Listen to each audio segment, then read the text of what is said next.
All right, so picking it right back up from where we left off, Roland, you had mentioned Martin Luther King's speech at the Mason Temple talking about pulling black people's resources together, and then you compared other black cities and how they've been able to create economic vitality for the black community in various contracts. So that perfectly sets up this next clip from your Juneteenth keynote speech. Well, Memphis, I need y'all to explain to me how in the hell you are 62% of this city and you are in the condition that you are in. I need black leaders, black political leaders. I need business leaders. I need preachers in this city to explain to me, how are you so comfortable in a city that literally practices economic apartheid against black people? I need you to ask the question of the black mayors that were elected before you, how is it that they were complicit in allowing the economic apartheid to continue?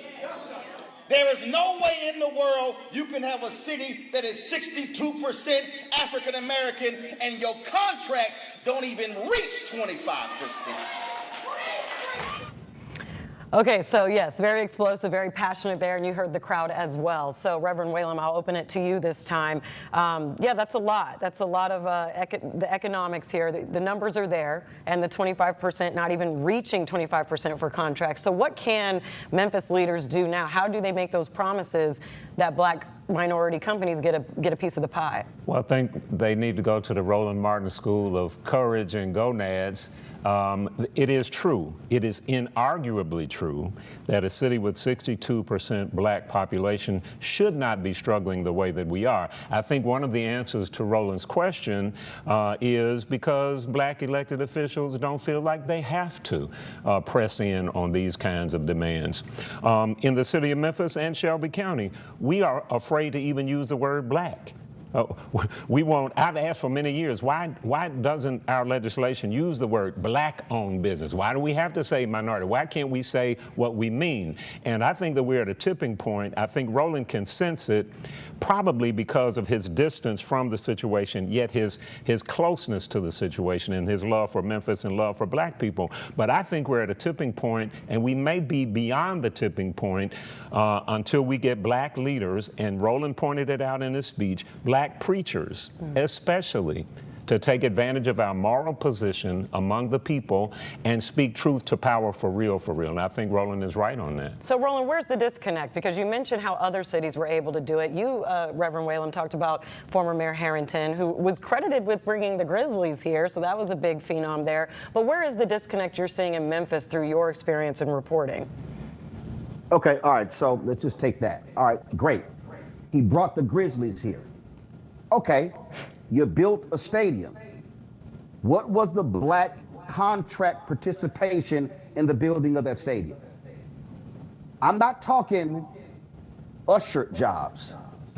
I'm not talking jobs in the parking lot. I'm talking about black contractors in the building of that stadium. That's a legitimate question that needs to be answered. When you start talking about, I need people to understand money. Shelby County, the school system, and the city of Memphis. You're talking about nearly $4 billion in terms of their budgets. It's their budgets. That's total budget. So we talk about contracts. The reason I need people to understand why that matters, and that is this here. When you have a company, you are employing people. That's jobs. People who you employ then can buy homes. People you employ can buy homes, send their kids to college. So the economic downflow of a contract impacts. When I was at TV1, when the show ended, the sister came to me, she did our makeup, Sharon, and she said, Roland, I gotta thank you. I said, thank you for what? She said, by me being able to do makeup on your show, and her contract was about $72,000 to $75,000 a year. That was just on my show for 4 hours of work a day. She said, I was able to buy my first home. So here she is, a makeup artist, doing work for us. Then as a result of working on my show, she was coming into contact with other folk. She got additional makeup work that led to her doing the makeup for Supreme Court Justice Ketanji Brown Jackson. So the point here is, if TV One, first of all, so if Urban One, Radio One is not created, then they don't create TV One. TV One is not created, then I don't get my own show. I don't get my own show, we can't have black vendors. My studio, my Black Star Network, when I built my studio, my control, see, I need people to understand how money works. When I built my control room, that was a black engineering company. That was $250,000 I spent with them. My lighting system was a black lighting company. I spent $168,000. My green screen, a black-owned drape company. My news set was built by a black set design company. That was $8,000. So I spent close to $500,000 in my studio with black vendors. They have employees, they have families, they have children. That is economics. And when you do not support black-owned businesses, they can't build, they can't grow, they can't build capacity, they can't hire people, they can't give raises. And when you have just small businesses, one or two people, that's not capacity. When you look at the numbers in America, 95% of all black-owned businesses in America do $5 million or revenue or less. 95%.